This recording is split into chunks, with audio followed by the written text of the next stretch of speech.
Hello everybody. Today I'm going to show you how I make the world's best self-proclaimed spaghetti sauce with meatballs. Now a little bit about the sauce. It was my uncle who made it every Sunday and we'd go there for dinner. He was Italian, so it was definitely an Italian recipe. I've gone and picked fresh tomatoes from the garden. We have so many right now. I'm just happy to use them. Grabbed a few cloves of our fresh garlic here too that we grow. Gonna use olive oil, the old magic bullet, to blend these tomatoes together. Ground beef is thawing. Here's the pan we're gonna use. Before I get started, you can also make this sauce using something like this: diced tomatoes. If you buy them spiced with herbs and stuff in them already, then you really don't have to put any spices in it. However, if you do use that can, you'll still have to blend it. So let's get started.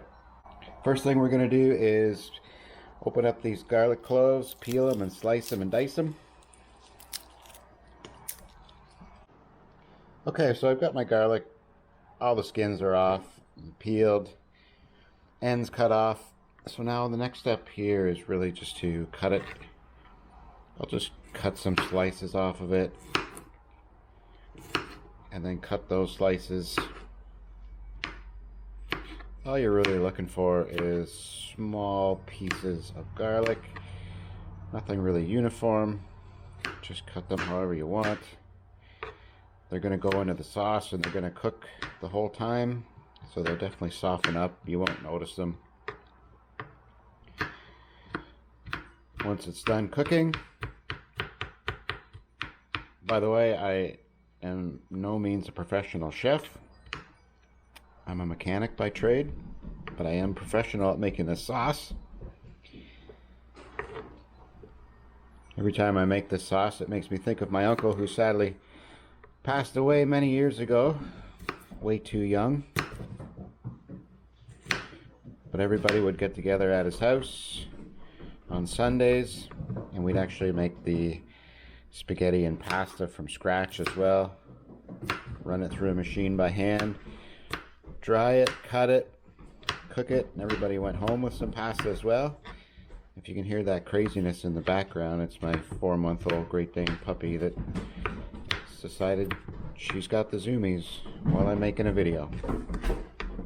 So I'm just going to continue slicing this garlic up here, and then we'll throw it in the pan. Alright, I've got the garlic finished up. I'm going to throw it in the pot, add some olive oil, get it simmering. I'll bring it over there now. I'm going to put the heat on the pot. It is the biggest burner, but I'm going to put it on low just to simmer. Add olive oil, just enough to pretty much cover the bottom of the pan. Next step is to throw in all that garlic we sliced up. Now this part, once it starts cooking, really stinks up your home. If you like garlic, it stinks it up in a good way. If you don't, it's kind of bad. However, it's going to be delicious in the end. So all our garlic's in the pot. You can see it there. I'm going to add in a few spices with this. The first one's going to be some thyme. If you don't have thyme, it's not a big deal. Just going to sprinkle some of that in. I'm pretty sure I'm making a huge batch because I have a ton of tomatoes. But the most important seasoning now is Italian seasoning, of course. I'll put a bunch of that in. As this thing cooks all day, you can taste test it. Put a bit of pepper in, not much. And salt.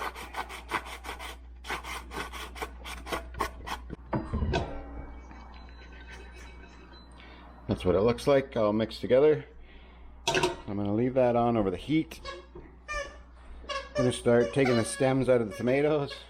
Right, Nova? So while this heats up, starts to simmer, and all we're really doing here is browning the garlic. So we're just going to heat it up till the garlic starts to cook. I'll show you, it changes color, just goes a bit brown. While this is slowly simmering away, I'm going to go ahead and start getting the tomatoes ready to be blended. So yes, I have a ton of tomatoes to basically take the centers out.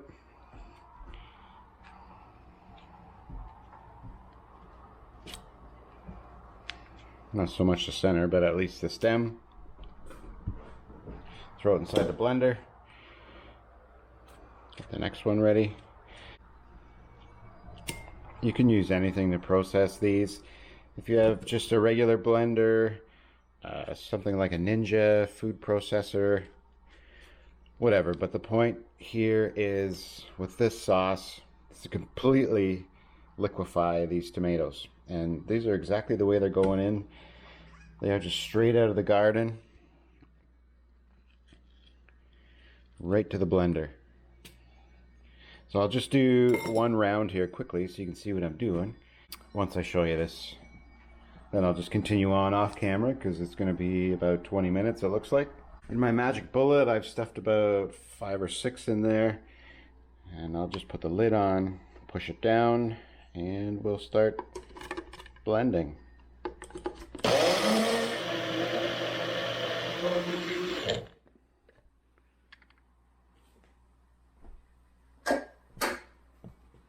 So here it is, that's what we're looking for, completely pureed, seeds and all.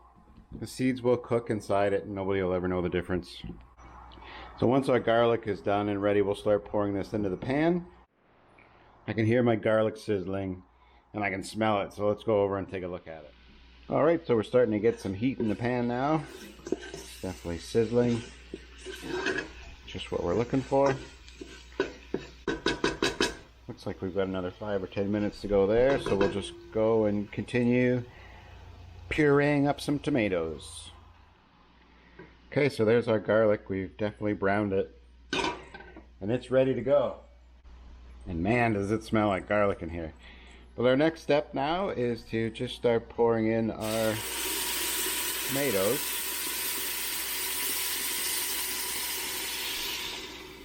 And we'll just keep doing that until we're done.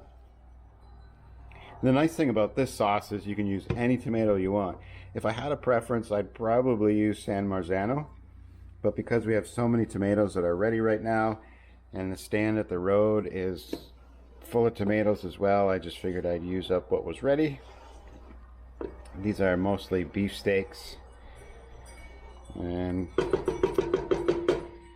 few other different varieties, but they're going to work just fine. And it's funny because when you make this and you puree your tomatoes, the sauce almost looks pink, but once it cooks all day it'll actually change to a really dark orange color, which you'll see later.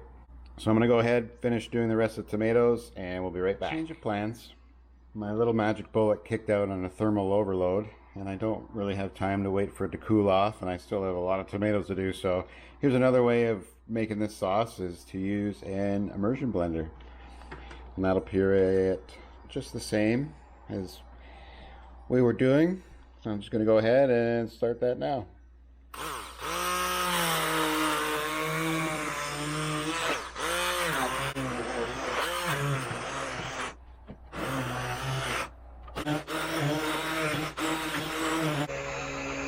Alright, I'd say we're done. It's about as much as I can fit in this pot. I still have tomatoes left over, but that's okay. I'll throw them outside in the stand. Next thing we're going to do is add some tomato paste. Now whenever I open up my tomato paste, it comes in such a little can. I only use a tablespoon, and then when I'm done I freeze it, so this stuff's partially frozen. That's why it looks a bit chunky.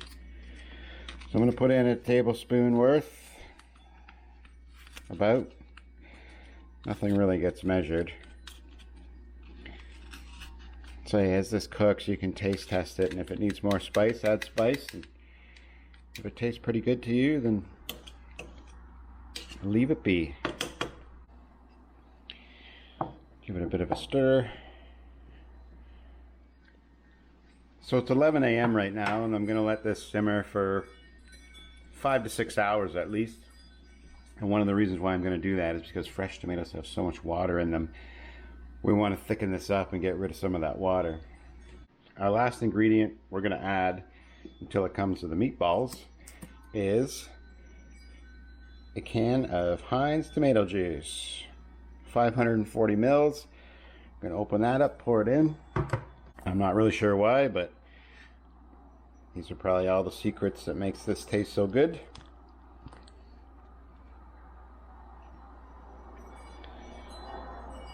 There we go, 1 can. I'll give that a bit of a stir. Oh man, this is the biggest pot I've ever made. So I'm going to throw the lid on that until it starts to bubble a bit, and then I'll take the lid off. Definitely keep it on low heat. Throwing the lid on is just going to speed up the process of heating up the sauce until it starts to somewhat boil off the water, so to speak. And once it does, then I'll just move the lid to the side like that. But anyway, I'm going to leave it like that. I've got stuff to do outside. I'll come back in a few hours. We'll make the meatballs together. I'll show you another secret ingredient we make here that we add to our meat in our meatballs. We'll throw them in the sauce. They'll all cook together. The power of editing. We'll be right back. Hey guys, back from a little break. Now we're going to start making our meatballs. We've got our ingredients over here to the right. First thing I'm going to do, well, I have about almost 2 pounds of ground beef here. I got a lot of sauce and I hate running short on meatballs, so try and make as many as we can. Just going to put in a little bit of pepper.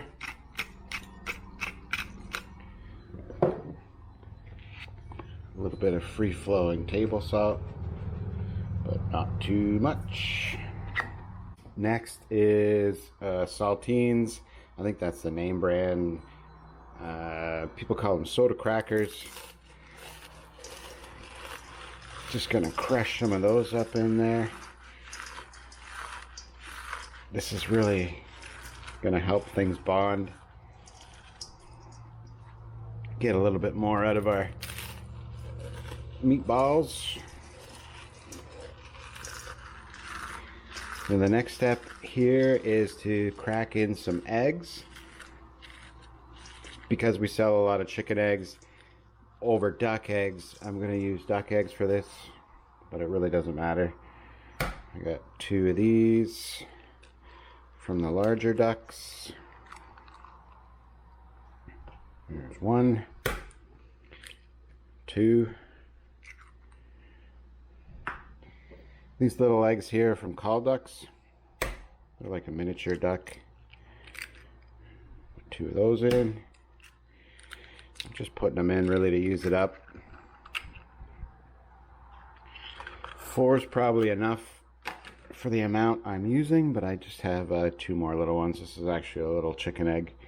She just started laying this week. Throw that one in there. And then this one.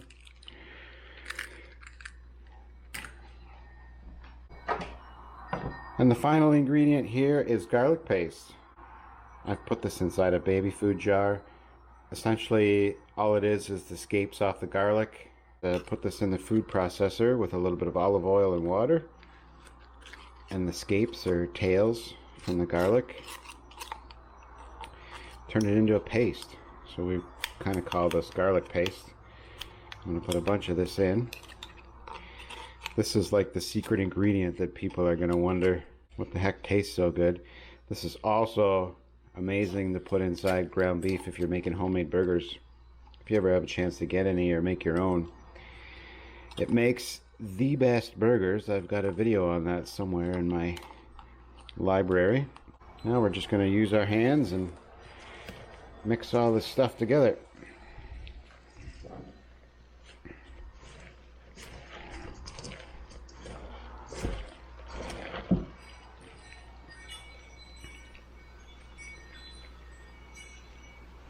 I'm just going to go ahead, keep mixing this stuff up.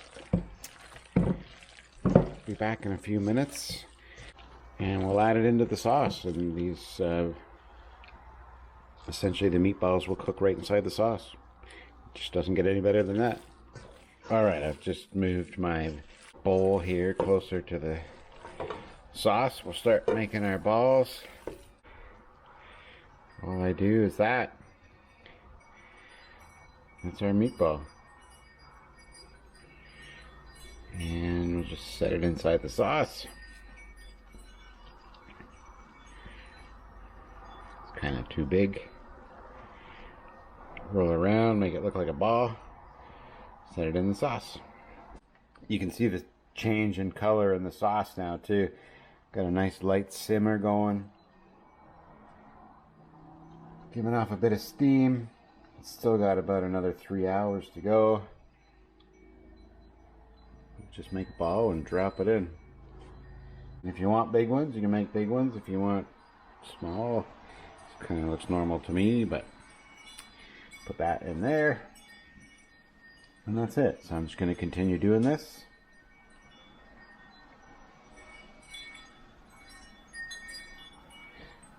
And I'll see you in a few minutes when I'm just about done. Down to my final meatball. As you can see by the pot there, adding the meatballs really brought the level up in the sauce, which is fine. The more sauce I have, the more I can freeze and take for lunches later. So now we're all done. Before I give it a stir, I'm going to let that sit for about half an hour, just to let the meatballs solidify, give the egg a chance to cook, hold the meat together. Hey guys, time for a little update. We're about 4 or 5 hours in. You can see how much darker red the sauce has got, which pretty much is looking pretty normal now. When I first started tasting it, I thought, oh, it's not going to be good, it doesn't taste good, but as it cooks, it just, now I've been sampling it and it tastes delicious. I don't like tomatoes, especially raw. They have to be cooked, but this is tasting delicious. We'll probably give it another hour, maybe 2 before we eat.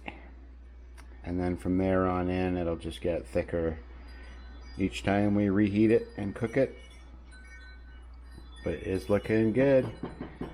We'll see you again when we serve it. Here we are, 8 hours later. Sauce is reduced about 2 inches.